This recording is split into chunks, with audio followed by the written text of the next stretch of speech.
Derecho Constitucional, profesor constitucional, y algunas preguntas de derechos humanos, todas sacadas de los exámenes del Consejo, de los últimos exámenes del Consejo. ¿Bien?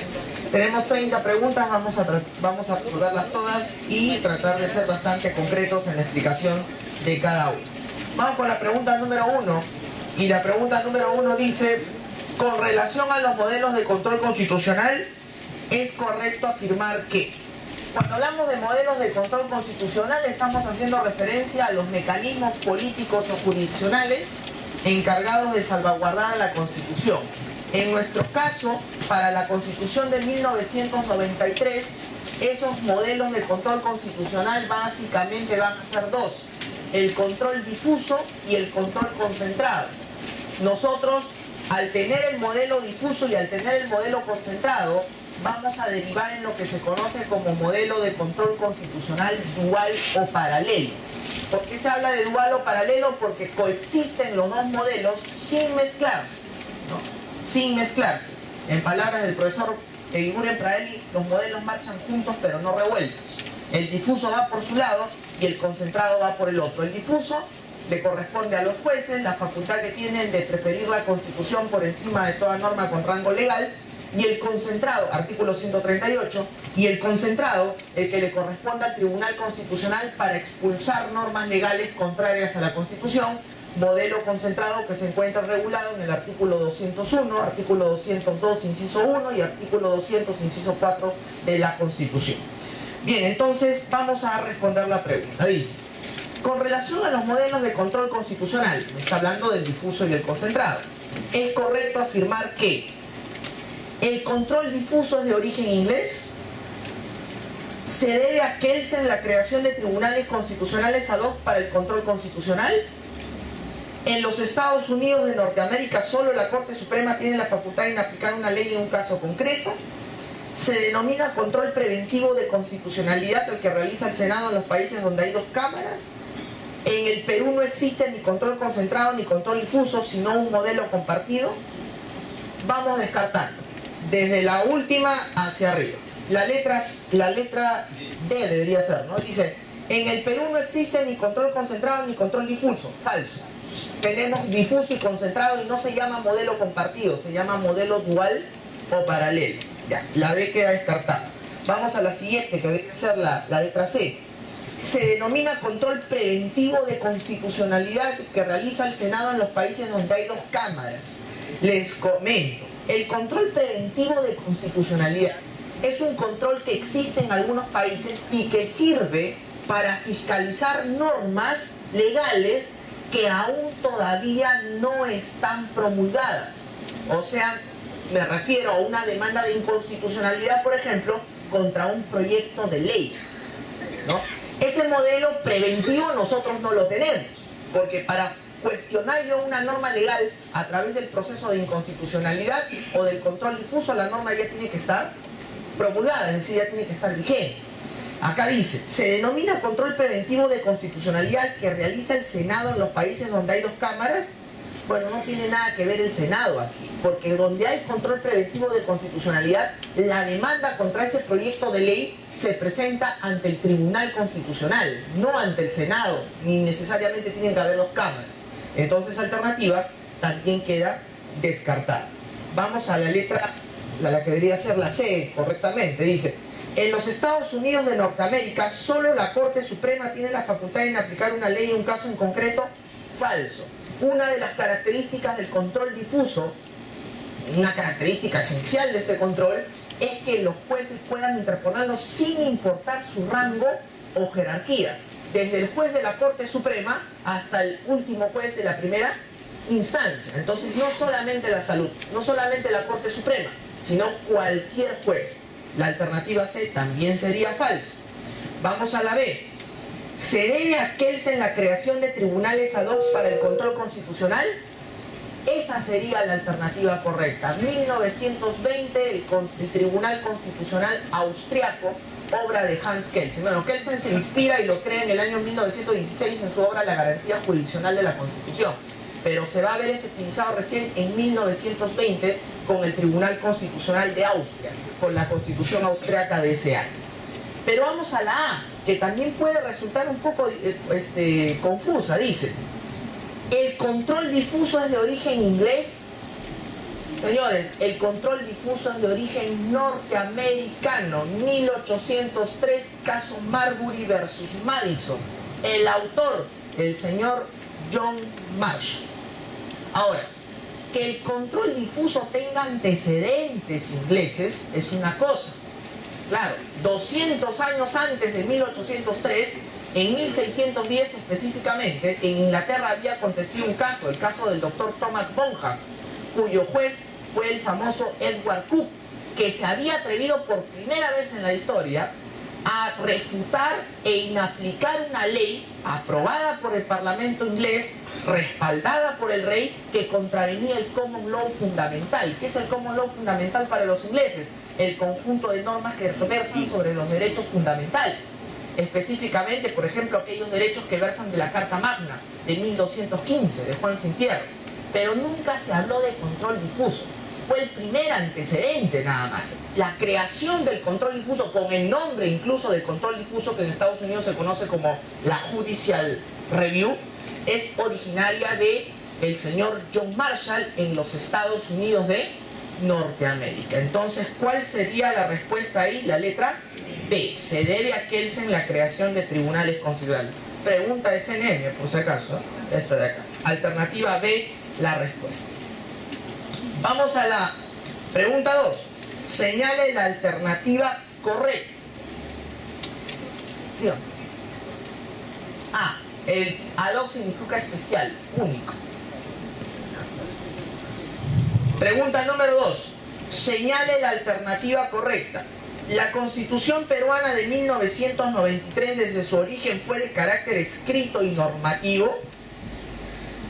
Cuando hablamos de tipos de constitución o de clasificación de las constituciones, en el mundo existen dos grandes clasificaciones.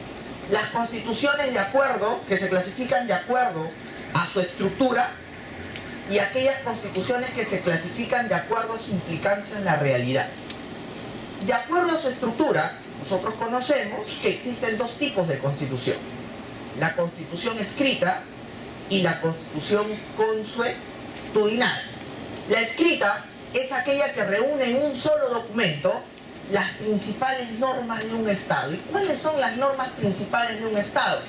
Aquellas que versan sobre dos cosas: derechos fundamentales y estructura del mismo.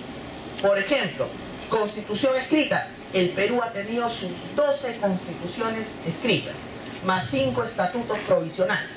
Todas han sido escritas porque han reunido en un solo documento tanto derechos fundamentales como normas relacionadas a estructura del Estado. La característica principal de una constitución escrita, señores, es que la constitución escrita es rígida. ¿Y qué significa que sea rígida? Que requiere de un procedimiento complejo y especial para que pueda ser modificada. La reforma constitucional, por ejemplo, artículo 206, en el caso de nosotros, de nuestra Constitución. La otra constitución es la constitución consuetudinaria. Y muchos dicen, la constitución consuetudinaria es la constitución no escrita. No, falso. La constitución consuetudinaria también está escrita. ¿Cuál es la diferencia entonces? Que la constitución consuetudinaria reúne en varios documentos, no en uno, sino en varios documentos, todas las normas principales de un Estado, o sea, aquellas que versan sobre los derechos y su estructura. Ejemplo de constitución consuetudinaria: Inglaterra. Carta Magna en 1215, Bill of Rights 1616, Argument of the People 1689 y todos los documentos alrededor de estas normas. Documentos, entiendo yo, no solamente leyes, sino pactos, convenios, jurisprudencia, declaraciones, todos los documentos que versan sobre derechos y estructura. La principal característica de una constitución consuetudinaria es que no es rígida, sino que es flexible. No requiere de procedimientos complejos para que pueda ser modificada, ¿no? Queda claro que en el caso de nosotros, nuestras 12 constituciones que han sido escritas de acuerdo a su estructura. Pero vayamos ahora a la clasificación de constitución de acuerdo a su implicancia en la realidad. Y de acuerdo a su implicancia en la realidad, existen dos tipos de constitución: la constitución normativa y la constitución semántica. ¿Qué cosa es la constitución normativa? La Constitución normativa es aquel documento que subordina al poder político. Es decir, aquella Constitución que hace que el poder político subyace bajo él. Es lo que debería ser. Todo lo contrario a lo que sucede en el caso de una Constitución semántica. La Constitución semántica es aquella que más bien se encuentra subordinada al poder político. Es una Constitución que le sirve al régimen de turno. Dicho esto, vayamos a leer la pregunta. Dice, señale la alternativa correcta. La Constitución de 1993 desde su origen fue de carácter escrito y normativo.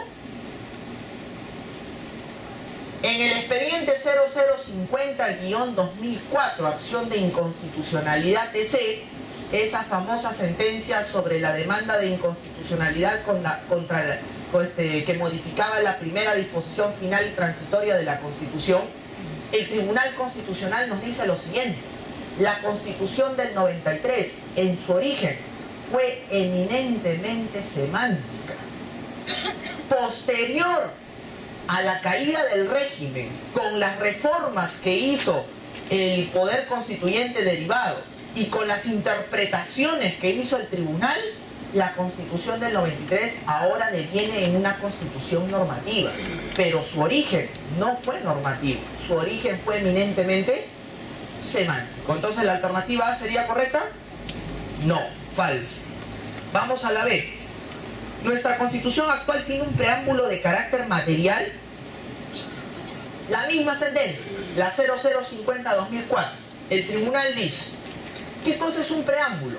El preámbulo es la parte declarativa de la Constitución, aquella que contiene los principios y valores en los que se inspira el constituyente para crear una Constitución. Si nosotros revisamos la Constitución del 93, en el comienzo dice preámbulo, pero si leemos lo que dice, vamos a decir si es un preámbulo o no. Dice, invocando a Dios Todopoderoso en memoria de nuestros mártires y obedeciendo al mandato del pueblo peruano, el Congreso Constituyente emite la siguiente Constitución. ¿Es un preámbulo? Es un prólogo, ¿no? El tribunal en esta sentencia dice, nuestra Constitución del 93 carece de un preámbulo material, solo ostenta un preámbulo formal nada más, porque en ese preámbulo no están los principios y valores que inspiran al constituyente, a diferencia de la Constitución anterior, la de 1979, un preámbulo hecho por Víctor Raúl Haya de la Torre que contenía principios como la dignidad humana, el Estado democrático, solidaridad, libertad, etcétera, etcétera. Pero en la misma sentencia, el tribunal dice, entonces, si los principios y valores no están en el preámbulo, ¿dónde están? Y el tribunal llega a una conclusión bastante interesante. Dice el tribunal que los principios y valores que de alguna manera inspiraron al constituyente y son los principios base de nuestra Constitución y a la larga los principios base de todo nuestro ordenamiento jurídico, se encuentran recogidos en un artículo, el famoso artículo número 3, la cláusula numerus apertus. Ahí están los 4 principios rectores de la Constitución. Recordemos que dice el artículo 3. El artículo 3 dice, los derechos establecidos en el artículo anterior, o sea, la lista de derechos fundamentales, no excluye a los demás derechos constitucionales u otros análogos que se fundamentan en, y te comienza a mencionar los 4 principios: dignidad humana, Estado democrático, forma republicana de gobierno y soberanía popular. Ahí están los 4 principios. Y ya sabemos que de los 4 el más importante, ¿cuál sería? Dignidad humana, artículo 1, la defensa de la persona humana y el respeto de su dignidad son el fin supremo de la sociedad y el Estado. Ahí están entonces los 4 principios rectores. Entonces la pregunta dice, ¿nuestra Constitución actual tiene un preámbulo de carácter material? Falso. Tiene un preámbulo de carácter formal nada más. Acuérdense la sentencia 0050. C. En nuestra Constitución se establece expresamente los límites formales como los límites de carácter material de la reforma constitucional. El Tribunal Constitucional habló sobre la reforma y nos dijo lo siguiente, que toda reforma constitucional tiene dos tipos de límites: los límites formales y los límites materiales. ¿Cuáles serían los límites formales? Los límites formales son aquellos que se refieren expresamente al procedimiento para la reforma constitucional. Es decir, ¿cuáles son los pasos para modificar la Constitución? En el caso de la Constitución del 93, ese procedimiento, esos pasos, se encuentran recogidos en un artículo, el artículo 206 de la Constitución. Ahí están los límites formales. Pero la reforma también cuenta con límites materiales. ¿Y cuáles son o qué cosas son los límites materiales? Los límites materiales son aquellos que se refieren a cláusulas o preceptos de la Constitución que no se pueden modificar en ningún caso. Si nosotros revisamos al derecho y al revés la Constitución del 93, por ninguna parte de la Constitución, en ningún artículo, se te dice, por si acaso este artículo no es objeto de reforma. La Constitución del 93 carece expresamente de límites materiales. No hay los límites materiales. Están los límites formales a la reforma, pero no los límites materiales. Y bueno, como no están los límites materiales y el Tribunal Constitucional es el supremo intérprete de la Constitución, el tribunal dice, no están allí, el constituyente no los ha dicho, pero yo se los voy a decir. Y el tribunal en esta sentencia, la 0050, señala que los límites materiales a la Constitución serían los siguientes. Primero, todos los preceptos relacionados a los derechos fundamentales. Dos, el artículo 43 de la Constitución, aquel que menciona la forma de Estado, la forma de gobierno y el régimen político, tampoco puede ser objeto de reforma. Tres, las cláusulas referidas a las garantías constitucionales tampoco pueden ser modificadas. Y cuatro, el artículo 206 de la Constitución, o sea, aquel artículo que establece los límites formales. Esas cláusulas no pueden ser objeto de modificación. Para el tribunal, esas cláusulas constituyen el núcleo duro o las cláusulas pétreas de la Constitución, que no pueden ser objeto de reforma. Entonces la pregunta dice, ¿en nuestra Constitución se establece expresamente los límites formales como límites de carácter material? Falso, los límites de carácter material no están expresados, nos dice el tribunal. D. La parte orgánica de nuestra Constitución puede ser reformada, pero no de manera total. ¿Qué cosa es la parte orgánica? La parte orgánica de la Constitución es aquella parte que contiene las cláusulas referentes a la estructura del Estado. Si hablamos de una parte orgánica, la Constitución también tiene una parte dogmática. La parte dogmática es esa parte que reúne las cláusulas que se refieren a los derechos fundamentales. Y ojo, cuidado, que derechos fundamentales en nuestro país es equivalente a derechos constitucionales. Es lo mismo. ¿Y por qué? En virtud del artículo 3. ¿Han escuchado que el artículo 3 bien claro dice que los derechos fundamentales no excluyen los demás derechos constitucionales? Todos son iguales. Entonces la parte dogmática está referida a los derechos. Y la parte orgánica está referida a los preceptos de la estructura del Estado. Hemos dicho que la parte dogmática, por su propia naturaleza, no puede ser objeto de reforma.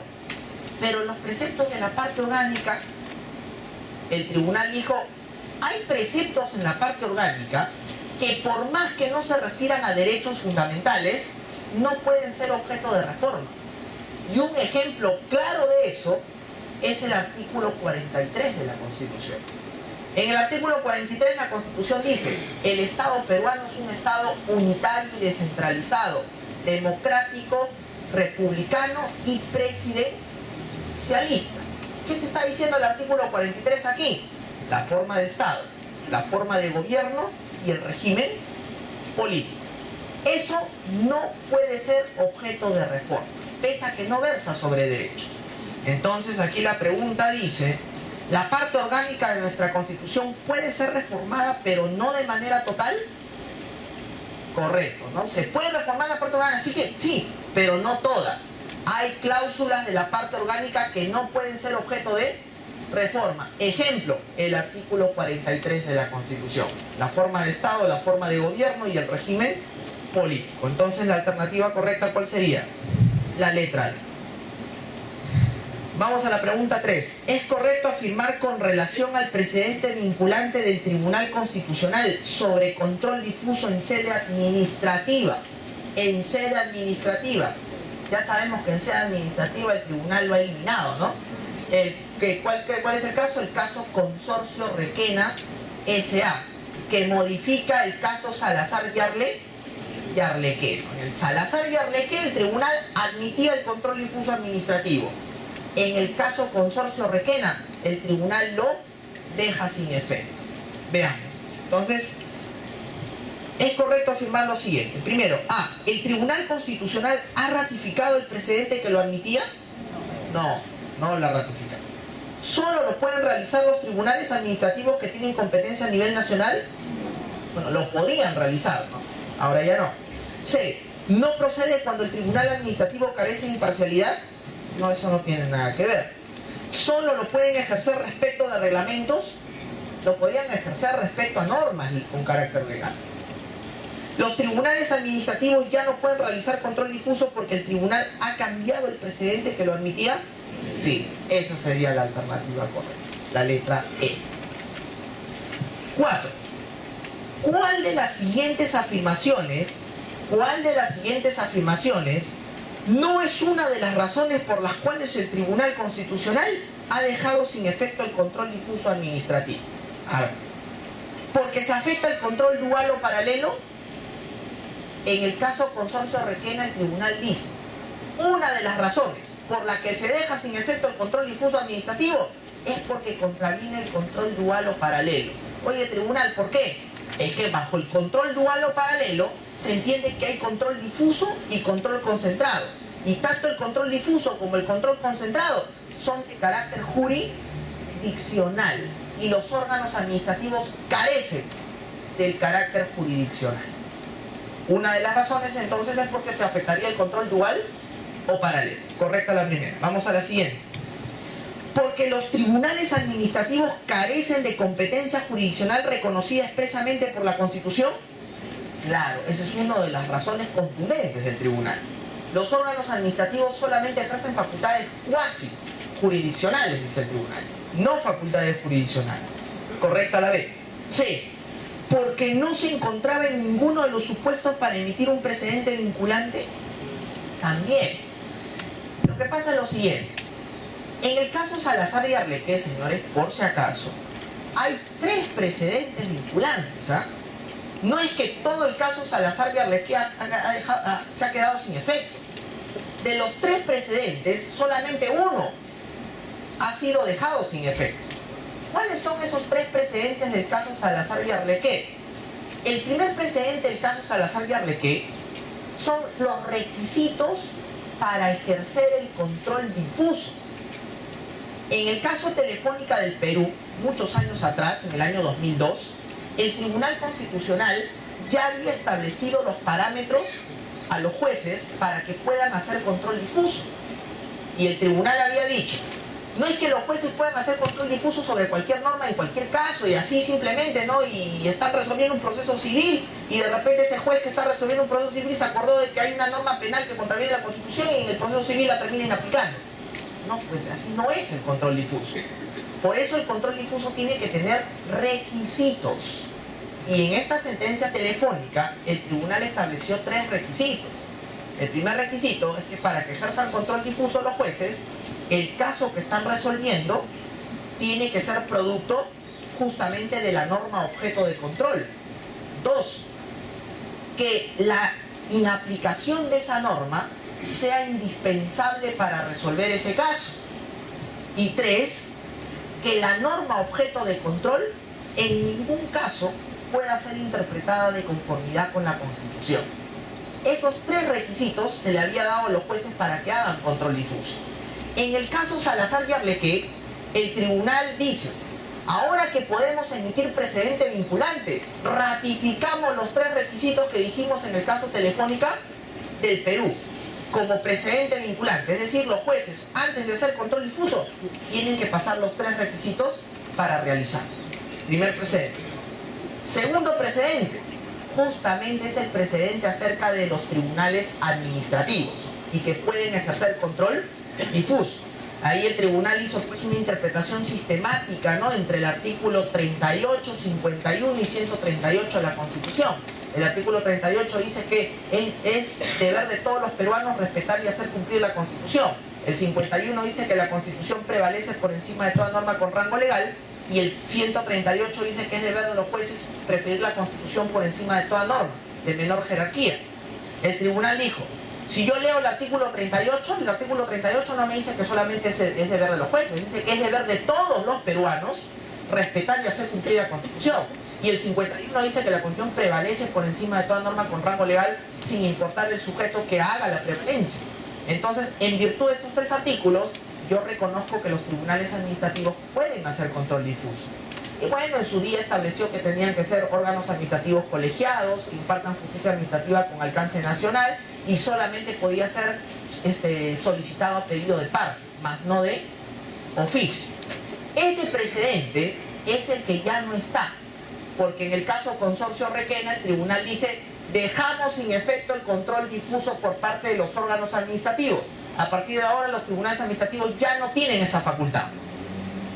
Pero el precedente anterior, el de los requisitos, todavía se mantiene vigente. Pero hay un tercer precedente que tampoco ha sido modificado.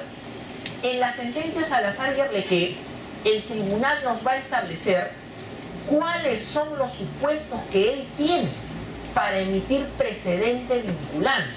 O sea, después de hablar del control difuso administrativo, el tribunal se manda y se dice lo siguiente, ¿no?, con eso.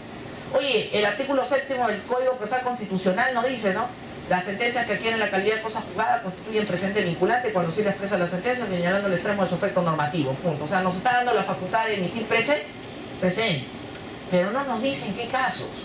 Y nosotros no podemos ser arbitrarios. En Estados Unidos, por ejemplo, la Corte Suprema norteamericana tiene la facultad del self-restraint. ¿Qué significa el self-restraint? La autolimitación. Es decir, la misma Corte Suprema se pone límites. Entonces, si la Corte Suprema que emite precedentes se pone límites para emitirlo, entonces nosotros también. Entonces vamos a establecer cuáles van a ser los supuestos para emitir un precedente vinculante. Y en esa sentencia el tribunal estableció 5 supuestos. El primer supuesto dice que cuando había interpretación contradictoria de una norma constitucional. El segundo supuesto, cuando había una interpretación errónea de una norma constitucional. El tercer supuesto es cuando existe un vacío normativo. El cuarto supuesto es cuando hay interpretaciones diversas de una norma constitucional. Y el quinto supuesto es cuando existe la necesidad de cambiar de precedente. A eso se denomina el overruling, el cambio de precedente por otro precedente. Bueno, en la sentencia Consorcio Requena, el tribunal dice, muy al margen de que los órganos administrativos no tienen facultades jurisdiccionales, se vulnera el control dual o paralelo, se vulnera el principio de separación de poderes, hay algo que también nos vamos a percatar. Que ese precedente del control difuso por parte de los órganos administrativos no se encontraba en ninguno de los supuestos para emitir precedente. Entonces nos hemos equivocado, porque para emitir un precedente teníamos que entrar en uno de los supuestos: interpretación contradictoria, interpretación errónea, vacío normativo, interpretación diversa o necesidad de cambio de precedente. Pero no hay ninguno de esos supuestos. Entonces, una de las razones también para dejar sin efecto el control difuso administrativo es que no se encontraba en ninguno de los supuestos para emitir un precedente vinculante. Entonces la alternativa ahí sería correcta también, ¿no?, porque no se encontraba en ninguno de los supuestos para emitir un precedente. Sigamos. Porque los tribunales administrativos no están llamados a respetar ni defender la jerarquía normativa de la Constitución. El tribunal dice, el hecho que los órganos administrativos carezcan de la facultad para realizar control difuso en ningún caso los excluye de respetar la Constitución. La deben respetar, pero a ese respeto a la Constitución nunca se le va a poder llamar control difuso administrativo. Entonces, ¿esta alternativa es verdadera o falsa? Falsa. Pero vamos a la última. Porque no existen órganos de consulta superior que examinen si los tribunales administrativos han realizado bien o no el control difuso. Esa también es una de las razones. El tribunal dice, en el caso del control difuso judicial, si el juez inaplica una norma, hay un órgano de consulta. En cambio, en el caso de los órganos administrativos, si realizan control difuso, no hay ningún órgano de consulta y por lo tanto esa resolución adquiriría la calidad de cosa decidida. Entonces, por esa razón, tampoco podrían ejercer control difuso. Entonces, ahí la respuesta E también es correcta. ¿Cuál entonces de las siguientes afirmaciones no es una de las razones? La letra D. Queda claro. Vamos a la 5, justo hablando de los requisitos, ¿no? De los requisitos. No es un requisito, dice, no es un requisito para que los jueces realicen control difuso. Primero, deben determinar si el conflicto jurídico proviene de la aplicación directa de la norma legal objeto de control. Claro, lo acabamos de decir, verdadero. B, deben determinar si la inaplicación de la norma legal es indispensable para resolver el caso. También acabamos de mencionarlo. Deben determinar si la norma legal puede ser objeto de inconstitucionalidad para que posteriormente le remitan la sentencia a uno de los sujetos legitimados para interponer demanda de inconstitucionalidad a fin de que la norma sea expulsada del ordenamiento. No, aquí no hay ningún deber de los jueces de remitir o acercarse a los sujetos legitimados para interponer inconstitucionalidad. La C sería la falsa, pero vamos a leer las otras dos. Deben determinar si la norma legal no puede ser interpretada de ninguna forma de conformidad con la Constitución. Claro. Y la última, los jueces no pueden ejercer control difuso con relación a una norma legal que el tribunal ha dicho que es conforme a la Constitución. Claro, este último supuesto, señores, es el límite al control difuso. Ese límite, por si acaso, se encuentra plasmado en una norma, artículo 6 del título preliminar del Código Procesal Constitucional, segundo párrafo. ¿Qué dice el artículo 6 del título preliminar del Código Procesal Constitucional, segundo párrafo? Dice, los jueces no pueden dejar de aplicar una norma que el Tribunal Constitucional ha dicho que es conforme con la Constitución. Ahí tenemos la subordinación del control difuso al control concentrado. El límite del control difuso, ¿cuál es? El control concentrado. Si el tribunal salvó la constitucionalidad de una ley, el juez no tiene otra solución más que aplicar esa ley. En ningún caso puede hacer control difuso sobre la misma, porque el tribunal ya dijo que es conforme con la Constitución. Entonces la alternativa incorrecta sería la letra C. Vamos a la 6. Con relación al juicio político, señale lo incorrecto. ¿Qué cosa es el juicio político? El juicio político es la sanción política que se le va a imponer a una de las más altas autoridades del Estado por haber mancillado el honor en su cargo. ¿Quiénes son las más altas autoridades del Estado? La lista taxativa del artículo 99 de la Constitución. Presidente de la República, ministros, congresistas, vocales supremos, fiscales supremos, miembros del Consejo Nacional, miembros del Tribunal Constitucional, Contralor de la República y Defensor del Pueblo. Todos ellos gozan de una prerrogativa que se llama la prerrogativa del antejuicio. Y además, no solamente pueden ser procesados en caso de delito en el ejercicio de sus funciones por la prerrogativa del antejuicio, sino que además están sujetos a otro procedimiento que se llama el juicio político. ¿Cuál es la diferencia entre el antejuicio y el juicio político? El antejuicio es una prerrogativa que ellos tienen en caso cometan un delito en el ejercicio de sus funciones. Es decir, si ellos cometen un delito en el ejercicio de sus funciones, no pueden ser procesados inmediatamente como cualquier ciudadano común y corriente, sino que el Congreso les tiene que levantar la inmunidad para entregarlos al fiscal de la Nación para que éste posteriormente denuncie ante un vocal de la Corte Suprema. En cambio, el juicio político es una sanción política por haber mancillado el honor en su cargo, o sea, por haberse envuelto pues en una situación comprometedora, que lo desprestigia como autoridad o funcionario. El juicio político no solamente se puede dar en caso que se haya cometido un presunto delito en el ejercicio de sus funciones.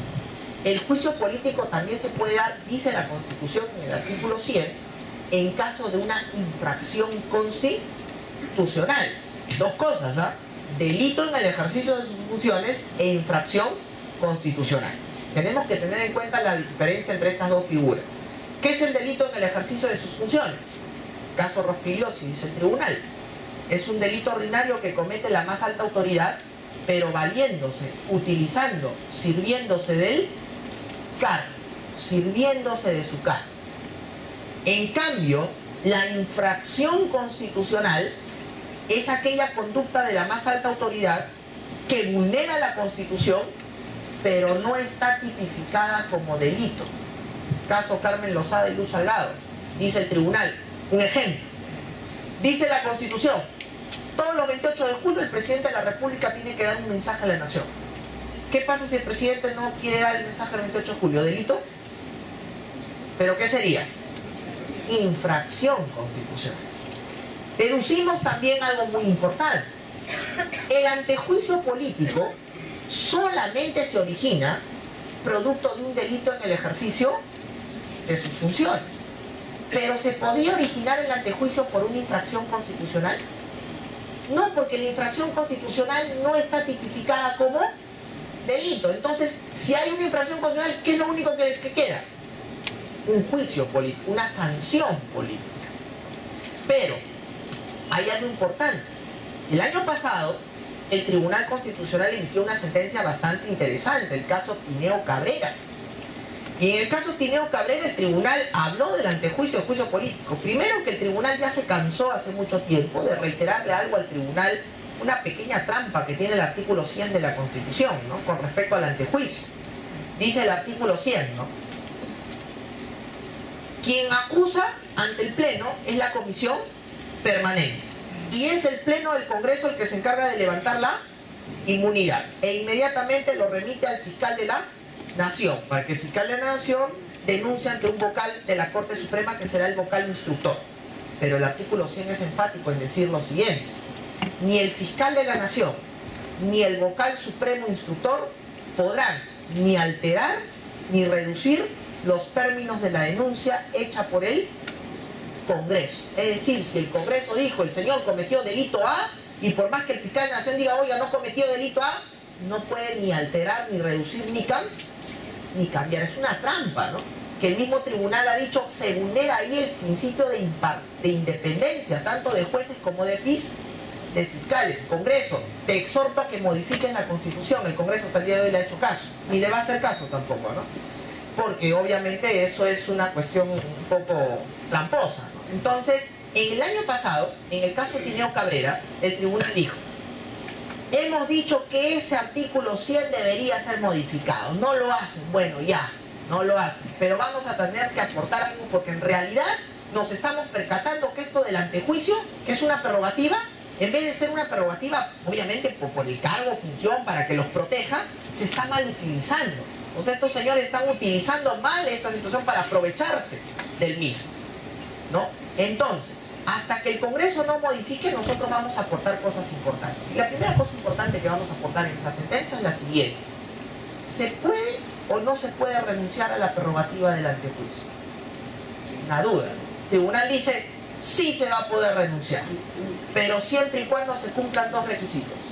Primer requisito, que la renuncia sea voluntaria y expresa. Y dos, que haya dejado el cargo o función. Es decir, pregunta, ¿un congresista ahorita podría renunciar a la prerrogativa del antejuicio? No, tiene que haber dejado el cargo o función. En otras palabras, tú renuncias a los 5 años de protección posterior, porque el antejuicio, ¿cuántos años dura? Hasta 5 años después de dejado el cargo. Lo que tú renuncias es a eso. Y dice el tribunal, en esos casos, inmediatamente, si hay renuncia expresa y ya dejó el cargo, el Congreso de la República inmediatamente para todo y entrega los actuados inmediatamente al fiscal de la Nación. Y será el fiscal de la Nación, ya totalmente de manera independiente, sin ninguna atadura, el que determine si se cometió o no el delito en el ejercicio de sus funciones. O sea, ahí el Ministerio Público ya no se somete a lo que dice el Congreso, pero solamente en el caso de la renuncia. Eso con respecto al antejuicio. Pero con respecto al juicio político, el tribunal también en esta sentencia se pronuncia. Y ya en un anterior caso, en el caso Carmen Lozada y Cruz Salgado, también el tribunal había exhortado al Congreso lo siguiente: señores congresistas, la infracción constitucional, ¿ya?, la definimos como aquella conducta que vulnera la Constitución y no está tipificada como delito. Resulta que la infracción constitucional entonces puede dar origen a una sanción política. Perfecto. Pero para que toda conducta pueda ser pasible de una sanción, se tiene que tener un requisito. Tiene que estar previamente tipificada. Tiene que haber una ley que establezca ¿qué cosa?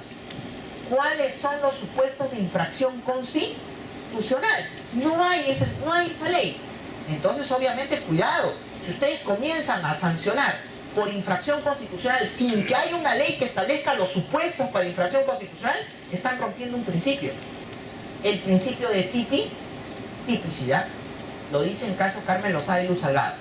En el caso Tineo Cabrera, el tribunal va más allá y dice: el Congreso de la República tampoco me ha hecho caso sobre que emita una ley estableciendo los supuestos de infracción constitucional. Y yo ya he dicho que esa situación origina una vulneración al principio de tipicidad. Pues bien, Congreso, ahora la cosa va a ser más radical. Hasta que tú no emitas una ley donde se establezcan los supuestos de infracción constitucional, toda sanción política que tú impongas por infracción será inconstitucional. Fíjese, contundente, ¿eh? Será inconstitucional. ¿Por qué? Porque vulnera el principio de tipicidad.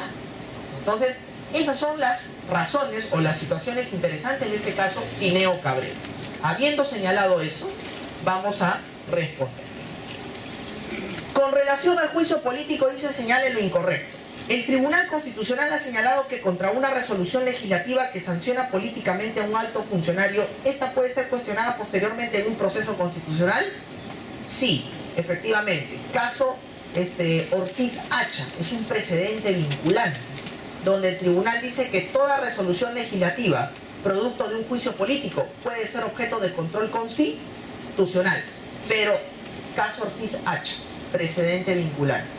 Pero el tribunal es claro y enfático también en decir lo siguiente: oye, juez constitucional, si a ti te toca resolver una demanda de amparo, por ejemplo, contra una resolución legislativa proveniente de un juicio político, tú no te vas a meter al fondo de lo que fue el objeto del juicio político. Tú solamente resuelves en base a dos criterios: razonabilidad y proporcionalidad. Ejemplo, el caso del señor Tiscanseco, ¿no? Interpuso una demanda de amparo y el Poder Judicial declaró fundada la demanda y dijo ¿qué cosa? Que había una serie de vulneraciones a su debido proceso. Razonabilidad y proporcionalidad. Entonces la respuesta ahí es correcta. Vamos a la B. El tribunal ha señalado que no se vulnera el nevis in idem cuando a una autoridad se le realiza tanto el antejuicio como el juicio político. Correcto. El antejuicio hemos dicho que es una cosa y el juicio político es otra. Es como el caso del servidor público, que le pueden abrir procedimiento administrativo y al mismo tiempo también proceso penal. No se vulnera el nevis in idem. ¿Verdadero? C. Tanto la infracción constitucional como el delito en el ejercicio de sus funciones puede dar origen al juicio político. No, solamente delito en el ejercicio, solamente tanto la infracción constitucional como el delito en el ejercicio puede dar origen al juicio. Ah, no, sí, claro, verdadero. O sea, que está hablando del antejuicio. Sí, correcto. Lo que no da origen al antejuicio es la infracción constitucional, ¿no? El antejuicio solamente se origina por un delito en el ejercicio de sus funciones, nada más. Correcto también eso. D. ¿En el juicio político se puede suspender, desaforar o destituir a un congresista? A ver, dejémoslo ahí y pasemos a la siguiente. El Tribunal Constitucional ha señalado recientemente que la infracción constitucional quebranta el principio de tipicidad. Claro, mientras que no haya una ley que lo tipifique. ¿Por qué la D sería falsa? En el juicio político sí se puede suspender, se puede desaforar, pero no destituir a un congresista. no destituye. La suspensión tiene un máximo, 120 días sin goce. Y a ver, ¿y el desafuero qué cosa es? Suspenderlo hasta el término de su mandato. El Congreso aplica el desafuero ya cuando hay situaciones de flagrante y manifiesto delito, ¿no? Por ejemplo, en el caso Urtecho, ya ahí ya lo han desaforado. Porque eso es peligroso también, ¿eh? Si no hay contundencia en el delito, puede originar lo que pasó con Carmen Lozada y Luz Salgado. Indemnización contra el Estado porque le paguen toda la remuneración dejada de percibir, ¿no? Doctor, Diga. en la infracción constitucional también no se estaría quebrantando el principio de confianza que le ha dado a los funcionarios públicos. No solamente esa impunidad, el principio de tipicidad nada más. Bueno, también, pero el tribunal básicamente va por el tema de la sanción. O sea, cuando a ti te sancionan, tiene que haber una norma previamente que establezca la sanción. Y aquí en infracción constitucional no hay ninguna norma. O sea, ya, yo defino la infracción como aquella conducta que vulnera la Constitución y está tipificada como delito. Pero oye, eso es muy genérico. Por ahí puedes meter cualquier cosa. Tienes que tipificarlo y expresarlo. Y por esa razón, mientras que no haya esto, sería inconstitucional. Entonces, alternativa D, la incorrecta. Vamos a la 7. Señale la alternativa correcta. En la Constitución se encuentra taxativamente una lista de supuestos que constituyen infracción constitucional. O falso, ¿no? Ni en la Constitución ni en ninguna ley. Las más altas autoridades, si cometen un delito ordinario, necesariamente se les tiene que hacer el antejuicio para que sean investigadas y procesadas por el Poder Judicial. No, cuando cometen un delito en el ejercicio de sus funciones. C. El Ministerio Público y el Poder Judicial no pueden alterar los términos de la acusación constitucional. Claro. D. Los funcionarios sujetos a la prerrogativa del antejuicio pueden renunciar a ella siempre y cuando ya no estén ejerciendo el cargo. Correcto. ¿Cuál sería la alternativa correcta entonces? La C y D. Alternativa E. C y D. Vamos a la 8. Para el Tribunal Constitucional, la Constitución como norma jurídica es objeto de interpretación. Sin embargo, la particular estructura normativa de sus disposiciones no responden en su aplicación a la lógica subsuntiva. En esa medida, la interpretación constitucional exige complementar los criterios clásicos de interpretación normativa, el literal, teleológico, sistemático e histórico, con una serie de principios acogidos y desarrollados por aquel. Sobre este tema, ¿cuál de los siguientes enunciados es correcto? La situación es la siguiente. Cuando hablamos de interpretación constitucional, la interpretación significa todos los mecanismos que tú tienes para darle un significado a los preceptos constitucionales. Por larga data, desde el siglo XIX, Carlos Savigny, el padre de la Escuela Histórica del Derecho, había creado unos métodos para interpretar las leyes. Estos son los métodos clásicos de interpretación: literal, teleológico, sistemático y finalista. Estos métodos también sirven para interpretar la Constitución, pero no son suficientes. ¿Y por qué no son suficientes? Porque una Constitución, a diferencia de una ley, tiene una estructura bastante peculiar. Una ley, en su composición, el 90% de sus preceptos de esa ley son lo que Robert Alexis vendría a llamar normas reglas. ¿Y qué son las normas reglas? Aquellos preceptos que tienen un supuesto de hecho y una consecuencia jurídica, mandatos determinados. El que mata a otro tiene tantos años de pena privativa de libertad. A ver, por favor, ¿me ayuda? Todos sus apuntes, doctora. Ya. Bueno, les comentaba. La Constitución, las leyes tienen en su 90% de composición normas reglas. Y un mínimo, un 10%, tiene de normas principios. ¿Qué son las normas principios, Ronald Doty? Las normas principios son aquellos preceptos que carecen de supuesto de hecho y consecuencia jurídica. Mandatos indeterminados que se tienen que efectivizar de la manera más óptima posible. Por ejemplo, los mandatos principios, las normas principios en las leyes básicamente están en su título preliminar. Después el resto todos son normas reglas. En cambio, en una constitución, la estructura es al revés. El 90% son normas principio y solamente un 10% son normas reglas. ¿Cuáles son ejemplos de normas principio? Todos los derechos constitucionales. Por ejemplo, el artículo 1, ¿no? La defensa de la persona humana, el respeto de su dignidad son el fin supremo de la sociedad y el Estado. ¿Cuál es el supuesto hecho y la consecuencia jurídica ahí? Es una norma principio, pero sabes que la tienes que efectivizar. Entonces, como la Constitución tiene esa composición, los métodos de interpretación son importantes, van a valer, pero son insuficientes. Por eso que a esos métodos de interpretación en materia constitucional le tienen que acompañar otras herramientas, otros instrumentos, que en doctrina se conocen como los principios de interpretación constitucional. Hay un caso emblemático del tribunal, el caso Lizana Puelles, el expediente 5854-2005, proceso de amparo TC. El caso Lizana Puelles, ustedes conocen con el otro nombre, ¿no? Lizana Puelles es el que interpuso la demanda, pero el caso es conocido como el caso del Jurado Nacional de Elecciones. ¿Qué pasaba en este caso? La interpretación del artículo 142 de la Constitución. ¿Qué dice el artículo 142? No son revisables en sede judicial las resoluciones del Jurado Nacional de Elecciones. Método literal, contra la resolución del jurado no cabe nada. Método sistemático, sí cabe cuando afecta a derechos fundamentales. El tribunal se decanta por el segundo método, pero dice de todas maneras, hay que interpretarlo ya. Escojo el método sistemático, pero el método sistemático no me resuelve la controversia. Entonces yo, para interpretar bien este artículo 142 a la luz del método sistemático, lo tengo que complementar con los principios de interpretación. Y en esta sentencia, el tribunal trajo 5 principios de interpretación constitucional, los importó directamente del Tribunal Federal Alemán, de la doctrina alemana. El creador de esos 5 principios es Konrad Hess, el alemán. Ese era el tribunal, pues, de Landa, ¿no? Que era inspirado en la doctrina alemana. Esos 5 principios son el principio de unidad, concordancia práctica, corrección funcional, eficacia integradora y fuerza normativa. No son los únicos.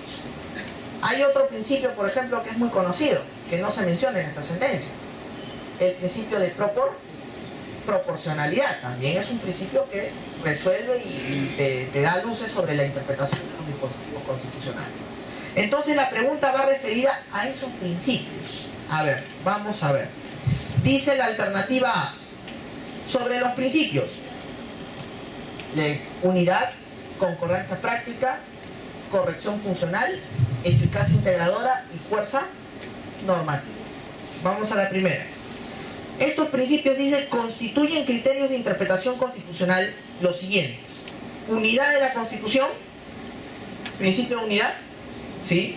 Eficacia horizontal de los derechos fundamentales, eficacia integradora, sí, pero la eficacia de los derechos fundamentales sale sobrando. ¿Cuáles son? Unidad, concordancia práctica, corrección funcional, eficacia integradora y fuerza normativa. Ya, la primera es incorrecta. Vamos a la B. El principio de concordancia práctica predica la necesidad de que el intérprete de la Constitución prefiera aquellos sentidos interpretativos que promueven la integración social y la unidad del texto constitucional.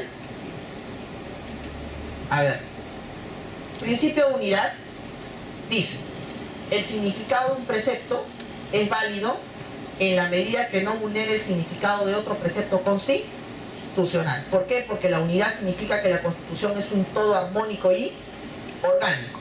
Entonces, para que el significado de un precepto constitucional sea válido, no debe vulnerar o contravenir el significado de otro. Correcto. Vamos al siguiente. Concordancia práctica. La concordancia práctica dice: en caso de conflicto entre preceptos constitucionales, no sacrifiques ninguno, sino que relativiza el precepto que menos protege los derechos a favor del precepto que protege más los derechos fundamentales. No sacrifique, sino relativiza. Esta concordancia práctica es distinta al otro principio, a la proporcionalidad, porque la proporcionalidad, ¿te hablan o no te hablan de sacrificio? Sacrifica un derecho para favorecer el otro. La concordancia dice no. En caso de conflicto entre preceptos constitucionales, no sacrifiques ninguno. Relativiza el precepto que menos protege los derechos a favor del precepto que protege más los derechos. Corrección funcional. El significado de un precepto constitucional es válido en la medida que no contravenga las competencias y atribuciones que la Constitución le otorga a cada órgano y poder del Estado. Por ejemplo, yo no voy a ser ilógico y voy a terminar diciendo lo siguiente, ¿no? Interpretando el artículo X de la Constitución, llego a la conclusión que el Poder Judicial emite leyes y el Poder Legislativo resuelve conflictos jurídicos. ¿No? Pues ahí estaría contraviniendo las competencias y atribuciones de la Constitución que le asigna a cada órgano y poder del Estado. Corrección funcional. Eficacia integradora. El significado de un precepto constitucional es válido en la medida que unifique el ordenamiento, lo pacifique y no lo divida. Eficacia integradora. Y el último, el principio de fuerza normativa. El significado de un dispositivo constitucional tendrá alcance erga omnes, porque la Constitución no solamente se aplica a un caso en concreto, sino se aplica a todos en general. Fuerza normativa. Definidos los principios, vayamos entonces a ver esta situación. La letra B dice: el principio de concordancia práctica predica la necesidad de que el intérprete de la Constitución prefiera aquellos sentidos interpretativos que promueven la integración social y la unidad del texto. No, ¿ese qué principio sería? La eficacia integradora. ¿Qué decíamos que era la eficacia integradora? Se promueve la unificación, más no la división. La concordancia práctica es otra. Hemos dicho que la concordancia significa que en caso de enfrentamiento entre preceptos, relativiza el que menos protege los derechos a favor del que protege más los derechos. Vamos a la C. La B sería incorrecta. B. El principio de corrección funcional exige al juez constitucional que al realizar su labor de interpretación no desvirtúe las funciones y competencias que la Constitución ha asignado a cada uno de los órganos constitucionales. Claro. ¿Son correctas la A y la C? No. La alternativa C es la correcta. Corrección funcional. Vamos a la 9. No es una causal de improcedencia aplicable al habeas corpus que la demanda no esté referida al contenido causalmente protegido del derecho afectado. Si es una causal de improcedencia, artículo 5, inciso 1 del Código. Artículo 5, causal de improcedencia, ¿qué dice el inciso 1? No procede interponer procesos constitucionales cuando los hechos y el petitorio de la demanda no se refieran directamente al contenido constitucionalmente protegido del derecho afectado. ¿Qué cosa es el contenido constitucionalmente protegido del derecho afectado? El contenido esencial. Claro, en doctrina es diferente, ¿ah? Pero para el Tribunal Constitucional, contenido constitucionalmente protegido y contenido esencial viene a ser lo mismo para nosotros, ¿no? Entonces, ¿la alternativa A es correcta? Sí es correcta. Vamos a la B.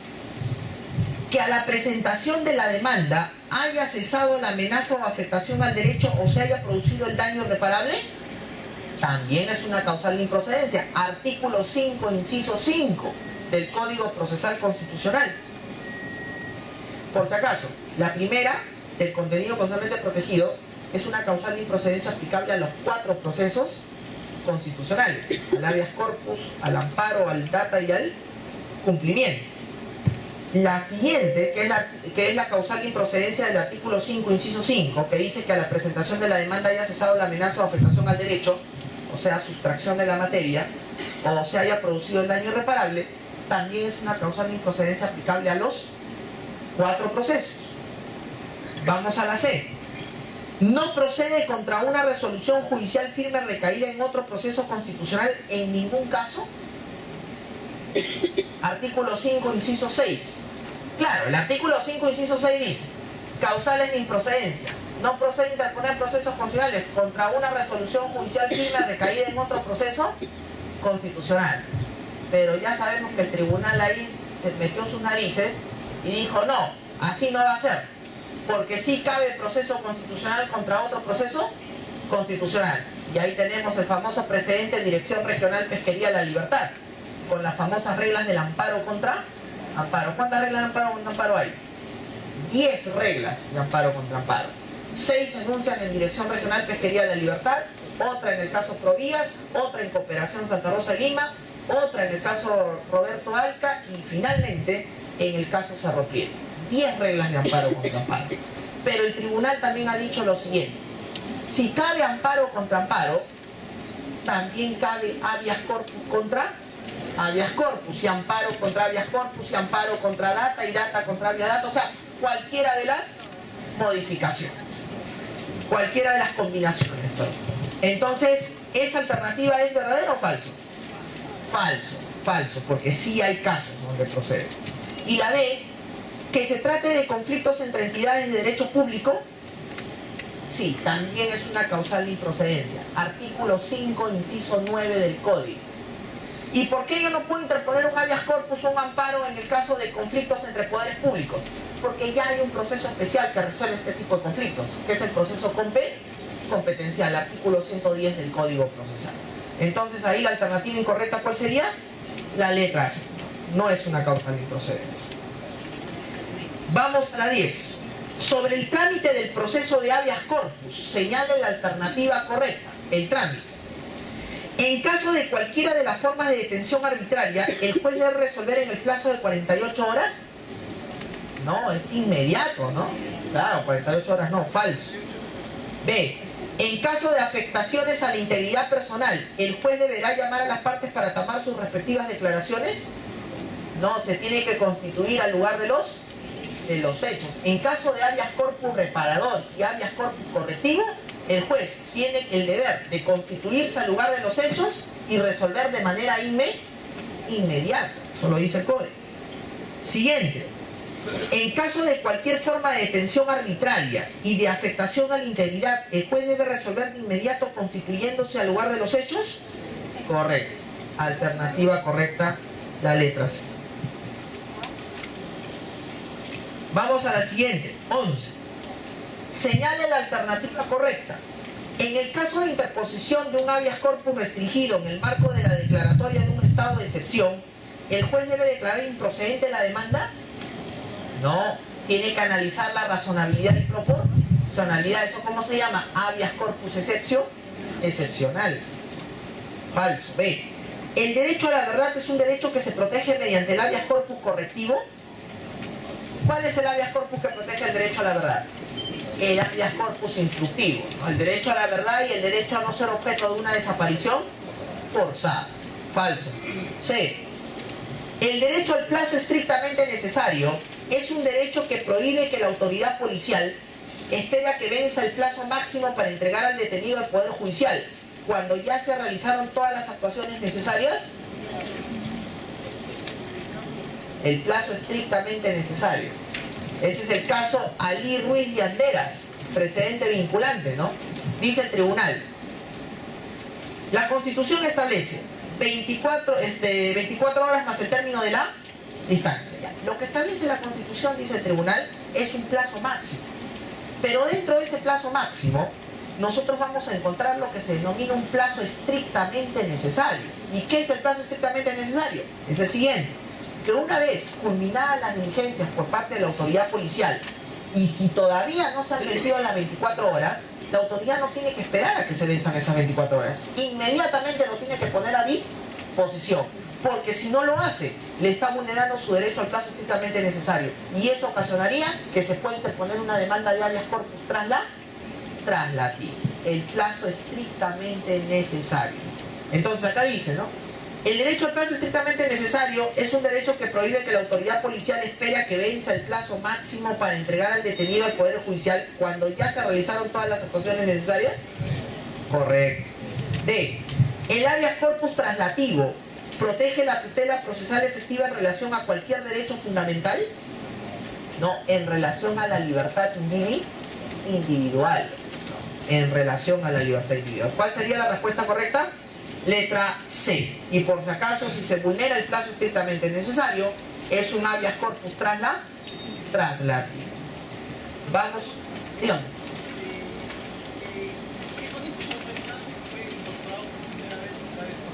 ¿El habeas corpus? En la Constitución de 1920. Te comento, porque en la Constitución anterior, en la Constitución de 1860, se decía el artículo 10, ¿no? Nadie puede ser retenido si no es por un mandato judicial o un flagrante delito. Pero si a ti te detenían sin mandato judicial y flagrante delito, no sabías qué hacer. No había un mecanismo de protección. Entonces, como en Brasil, en 1863 ya estaba el habeas corpus incorporado en su Código de Procedimientos Penales, en 1897 el legislador lo trae, pero solamente a nivel legal. Recién será en la Constitución de Leguía donde el habeas corpus sube a rango constitucional. y después se va a mantener en el 33 y en el año 79 ya aparece el capítulo de garantías constitucionales, incorporando al amparo, a la acción popular y a la inconstitucionalidad. Es obvio que por descarte la Constitución del 93 incorporó a los otros tres, el data, el cumplimiento y el competencia. Pero el habeas corpus se incorpora recién con la Constitución de 1920. Antes no teníamos, no se hablaba de habeas corpus. Bien, vamos a la 2. Luis es procesado por delitos de corrupción con mandato de detención. Su abogado ha logrado el cambio de detención preventiva por detención domiciliaria, pero las autoridades del INPE vienen retrasando los trámites para su salida de la prisión por más de 6 días. ¿Cuál es el tipo de habeas corpus que correspondería interponer? Traslativo. Este es un caso de mora penitenciaria. ¿No? Penitenciaria. Alternativa B. Habeas corpus traslativo. 3. De acuerdo a la jurisprudencia del Tribunal Constitucional sobre el proceso de habeas corpus, no es posible afirmar. Procede frente a situaciones de amenaza de la libertad individual, pero la amenaza debe ser inminente y cierta. ¿Correcto? Nuestro ordenamiento jurídico únicamente contempla la existencia de habeas corpus reparador y el habeas corpus conexo. Falso. El caso Mabel Aponte de Chuquihuanca te establece una lista de tipos de habeas corpus. C. Es un proceso que se caracteriza por ser breve y busca restituir el derecho a la libertad individual en el menor tiempo posible. ¿Sí? Procede incluso cuando la restricción a la libertad individual proviene de un acto jurisdiccional y el juez constitucional le corresponderá evaluar la legitimidad de dicho acto. Correcto. ¿Cuál sería entonces la que no corresponde? La letra B. ¿No? En las situaciones en que no sea posible encontrar a una persona que ha sido detenida o presumiblemente desaparecida, ¿qué tipo de habeas corpus se debe emplear? El instructivo. Queda claro que es el mismo. Alternativa A. Con relación a la residualidad del amparo, marque la alternativa correcta. Ojo que la residualidad del amparo se encuentra establecida en el artículo 5, inciso 2, ¿no? Dice, no procede a interponer procesos constitucionales cuando existan vías igualmente satisfactorias. Vamos a ver. Letra A. Permite que el proceso de amparo solo sea utilizado para la tutela de derechos fundamentales y no para proteger derechos de carácter legal. Falso, ¿no?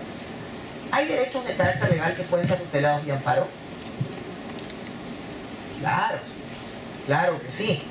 Hay derechos de carácter legal que sí pueden ser tutelados vía amparo, pero ¿cuál es el requisito sine qua non? Que esos derechos de carácter legal tengan a la larga sustento constitucional, es decir, que deriven de la propia Constitución. Un ejemplo claro: el derecho a la tutela procesal efectiva está en la Constitución. ¿La tutela procesal efectiva está en la Constitución? ¿En dónde está la tutela procesal efectiva? En el Código. ¿Y el Código Procesal es Constitución? Es una ley. ¿Y por qué entonces yo puedo interponer un amparo para tutelar la tutela procesal efectiva que no está en la Constitución y tiene rango legal? Porque tiene sustento constitucional. ¿Y dónde se sustenta este derecho a la tutela procesal efectiva? Artículo 139, inciso 3, tutela jurisdiccional y debido proceso. Entonces, hay derechos de carácter legal que sí pueden ser tutelables vía amparo, pero siempre y cuando tengan sustento constitucional. Entonces, esta alternativa está descartada. B. La vía del amparo es excepcional y no puede ser utilizada cuando existen vías específicas y adecuadas en la vía ordinaria para la tutela de los derechos. Claro, pero sigamos viendo. C. ¿La residualidad del amparo equivale a la vía paralela? No. La vía paralela es la que se encuentra en el artículo 5, inciso 3 del Código. ¿Qué dice el artículo 5, inciso 3? No procede a interponer procesos constitucionales cuando el afectado haya decidido voluntariamente recurrir a otro proceso judicial ordinario a pedir tutela de su derecho previamente. Si yo, por ejemplo, acudí a la vía laboral y estando en trámite la vía laboral me arrepiento y digo, no, mejor me voy al amparo, ya el amparo sería vía paralela, pero no tiene nada que ver con la vía igualmente satisfactoria, o sea, con la residualidad del amparo. Son dos cosas distintas. Entonces, la C también es incorrecta. Vamos a la D. Supone que antes de iniciar una demanda de amparo se debe agotar los mecanismos procesales en la vía ordinaria. No tiene nada que ver eso tampoco. Y E. ¿Permite que el tribunal solo se pronuncie en casos excepcionales para fijar precedentes? Tampoco el tribunal ni que aplicar el certiorari, ¿no? Esa teoría lo aplica solamente la Corte Suprema Norteamericana, que es la que escoge los casos. Acá el tribunal no escoge, él recibe nada más los casos que le llegan vía recurso de agravio. Entonces, ¿cuál sería la respuesta? La letra B, la residualidad del amparo. No es excepcional y no puede ser utilizada cuando existan vías específicas y adecuadas en la vía ordinaria. Letra B. Siguiente. Con respecto al amparo contra normas, artículo 3 del Código Procesal Constitucional, es correcto que, 1. Solo se puede interponer contra normas que tengan rango de ley. No. También se puede interponer amparo contra normas infralegales. Falso la A. B. El efecto de declarar fundada una demanda de amparo contra una norma es su expulsión del ordenamiento. No, es su inaplicación. Es una forma de control difuso. Es una forma. Es una forma de control difuso. C. Se interpone tanto contra normas autoaplicativas como contra normas heteroaplicativas. No, el artículo 3 del código es bien claro. Solamente cabe interponer amparo contra normas autoaplicativas, que son de efecto inmediato. Y D. La juez, al declarar fundada la demanda de amparo contra normas, hace uso del control difuso e inaplica la norma para el caso en concreto. Correcto. Alternativa D. Siguiente. Con relación al recurso de agravio constitucional, artículo 18 del Código Procesal, en concordancia con el artículo 202, inciso 2 de la Constitución, es correcto afirmar que actualmente no procede contra sentencia estimatoria del Poder Judicial, salvo que se trate a favor del orden constitucional en caso de tráfico ilícito de drogas y lavado de activos. El caso Martínez Moreno, el famoso recurso de agravio a favor del orden constitucional. Pero acuérdense también que se ha visto ampliado, ¿no? Hace un mes y medio creo, ¿no? El caso Polay Campos. También procede en caso de terrorismo. Pero hasta ahí la alternativa A sería la correcta. Vamos a seguir viendo. B. ¿Procede contra sentencias estimatorias que violan de manera manifiesta un derecho fundamental? No, falso. C. ¿Debe ser presentado ante el propio tribunal? No, se interpone ante sala de segunda instancia en un plazo de 10 días. Artículo 18 y artículo 202, inciso 2 de la Constitución. Y artículo 202, inciso 2 de la Constitución. D.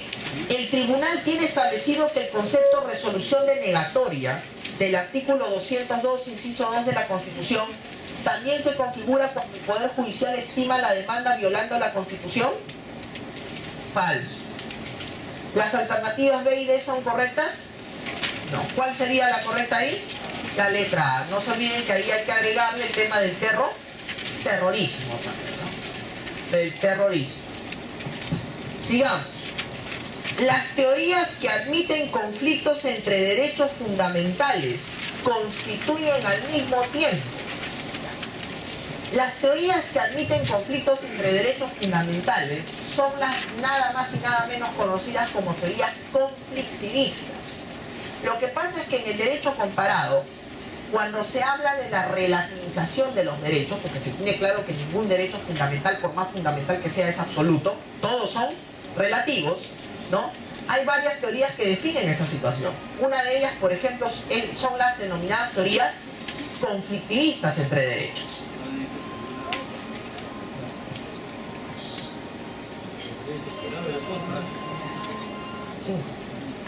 Cinco. Ya vamos acabando, ¿eh? A la 30. Ya vienen los demás profesores. Vamos, ya. Sigamos. Entonces, el derecho comparado les comunicaba, hay diversas teorías que tratan de hablar o explicar la relativización de los derechos. Hay básicamente tres teorías. Nosotros trabajamos con la segunda, el Tribunal Constitucional. La primera teoría, por ejemplo, es la famosa teoría norteamericana de la preferred freedoms o libertades preferidas. Según esta teoría, por ejemplo, entre los derechos fundamentales existe jerarquía. O sea, hay derechos que son más importantes que otros. Por ejemplo, la Corte Suprema Norteamericana nos dice, ¿no?, que los derechos individuales valen más que los derechos colectivos, que los derechos civiles y políticos están un escalón más por encima de los derechos económicos, sociales y culturales. Es decir, se habla de una jerarquía entre derechos. Entonces, en ese contexto, en esa realidad jurídica, si hay derechos que chocan y hay un derecho individual versus un derecho colectivo, ya tú sabes quién va a ganar. Es el derecho individual, por eso se llama preferido, libertades preferidas. Esa teoría no la aplicamos acá. El segundo grupo de teorías es las conocidas teorías como las denominadas teorías conflictivistas. ¿Y qué son las teorías conflictivistas? Son de origen alemán. Y según estas teorías conflictivistas, entre los derechos fundamentales no hay jerarquía. Todos son iguales. Y como todos son iguales, en algún momento van a chocar. Entonces, ¿cómo hago yo para resolver ese choque? Estas teorías conflictivistas trabajan con dos elementos: el contenido esencial y el denominado test de proporcionalidad.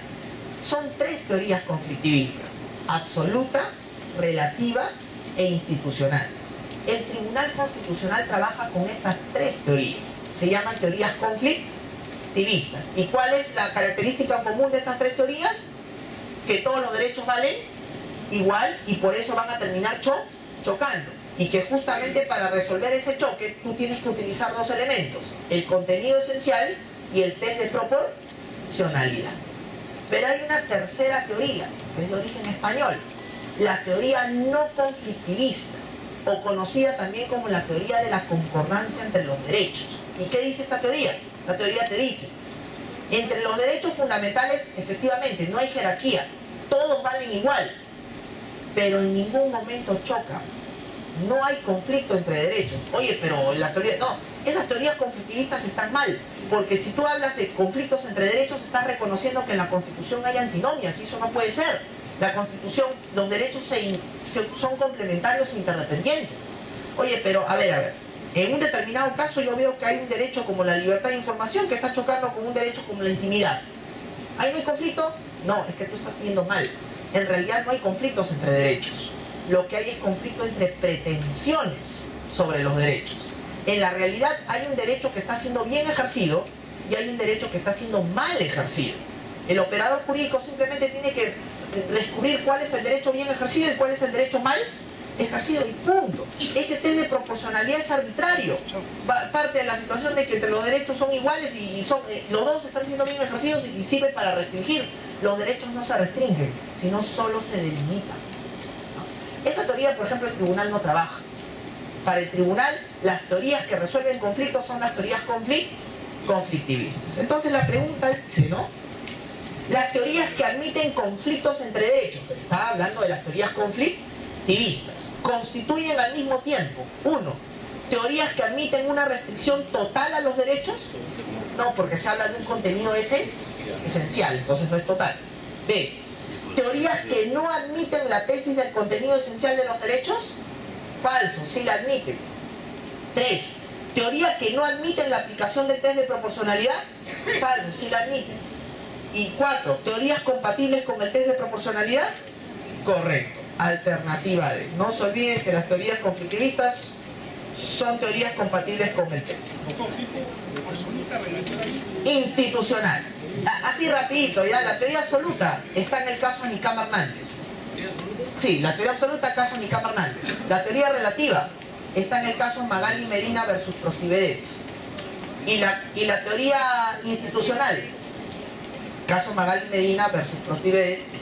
Y la teoría institucional está en el famoso caso del derecho al agua potable. El reconocimiento del derecho al agua potable como derecho fundamental. Bueno, les explicaría, pero ya no va a alcanzar el tiempo. 19. Sigamos. El juez competente en el Distrito Judicial de Ica emite sentencia en un proceso de amparo regulado por el Código Procesal Constitucional y dentro de sus considerandos plantea 5 aseveraciones, una de las cuales es correcta. Señale esa aseveración. Primero, los procesos constitucionales se suspenden durante la vigencia de los regímenes de excepción. En estos casos no se puede interponer proceso constitucional. Falso, no se puede restringir el derecho de acceso a los recursos rápidos y sencillos, que vendrían a ser los procesos constitucionales. Falso. B. En los procesos constitucionales, los jueces superiores deben abstenerse de integrar las decisiones salvo en supuestos excepcionales. Falso, los jueces superiores sí integran las decisiones. C. La sentencia que causa ejecutoria en los procesos constitucionales se actúa conforme a sus propios términos por el juez de la demanda. Claro, vamos a ver. D. A fin de lograr el acatamiento de un mandato dictado en un proceso de amparo, ¿el juez no puede imponer multas? Sí, claro, multas, apertura de procedimiento administrativo inclusive destitución. ¿Dónde está eso? Artículo 22 y 59 del Código Procesal Constitucional. E. El Código Procesal Constitucional regula los procesos constitucionales de inconstitucionalidad, acción popular, competencial, habeas corpus, amparo, data y contencioso administrativo. No, contencioso administrativo no es proceso constitucional. ¿Cuál sería la respuesta correcta? La letra C. Y vamos a la última. Jorge interpone demanda de amparo ante el juez competente en el Distrito Judicial de Piura y en sus argumentos jurídicos plantea 5 afirmaciones, una de las cuales es incorrecta. Identifique la incorrecta. A. En el título preliminar del Código se consignan los principios procesales entendidos como pautas fundamentales que guiarán el proceso. Claro, en el artículo 3, están en el artículo 5, en el artículo 8, en el artículo 9, ¿no? B. Las normas contenidas en el título preliminar del Código proveen el criterio orientador de cómo deben aplicarse o interpretarse las normas procesales al momento de resolver controversias constitucionales. Por supuesto, ahí está por ejemplo el principio favor procesum. En caso de duda, el juez tiene que admitir a trámite la demanda. Está el principio de economía procesal. Está el principio de informalidad, que los jueces tienen el deber de adecuar la finalidad de los procesos constitucionales por encima de las formalidades procesales, etc. C. El aforismo iura nobis curia significa que el juez constitucional tiene el deber de identificar el derecho subjetivo constitucional que corresponde al agraviado, aun cuando no se encuentre señalado expresamente en la demanda, así como corregir los hechos mal planteados por el afectado. No. El iura nobis curia es un principio que se encuentra en el artículo 8 del título preliminar del Código y la función es corregir el error en el derecho, cuando éste ha sido invocado erróneamente o no ha sido invocado, pero en ningún momento puede exagerar los hechos, pues eso no va. Vamos a la E. D. El juez constitucional tiene la obligación de adecuar las exigencias de las formalidades previstas al logro de los fines del proceso. Principio de informalidad, artículo 3 del Código. Y E. Los jueces constitucionales, al aplicar las normas contenidas en el Código Procesal, deben de interpretarlas de conformidad con la Declaración Universal, tratados internacionales en materia de derechos humanos y lo resuelto por los tribunales internacionales en materia de derechos de los cuales el Perú es parte. Artículo 5 del título preliminar del Código. Principio de interpretación de conformidad con los tratados y decisiones internacionales. ¿No? Bien, este principio está parafraseando lo que dice la cuarta disposición final intransitoria, pero se agregan las decisiones. Sí, las respuestas. Bien, señores, un gusto, será hasta otra oportunidad. Gracias.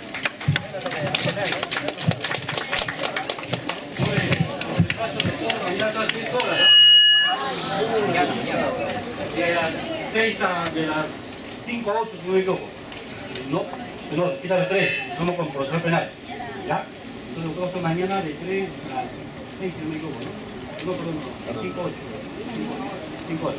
3 horas. Ya, hacemos un descanso 10 minutos, el doctor Víctor Prado acaba de llegar. Prepara el material, todo eso. Minuto de descanso, doctor, ¿ya? Minuto de descanso. Tenemos 2 clases, ¿ah? Víctor Prado, Vista del Dávalos. Vista del Dávalos nominal. Sí, de Prado, sí. Los presidentes y el Estado nominal. Muy bueno. Nominal primero, luego presidente. Hacemos un descanso, doctores, 10 minutos. Abajo hay una pequeña cafetería, pueden servirse. Café, sándwiches, de pollo, de pavo.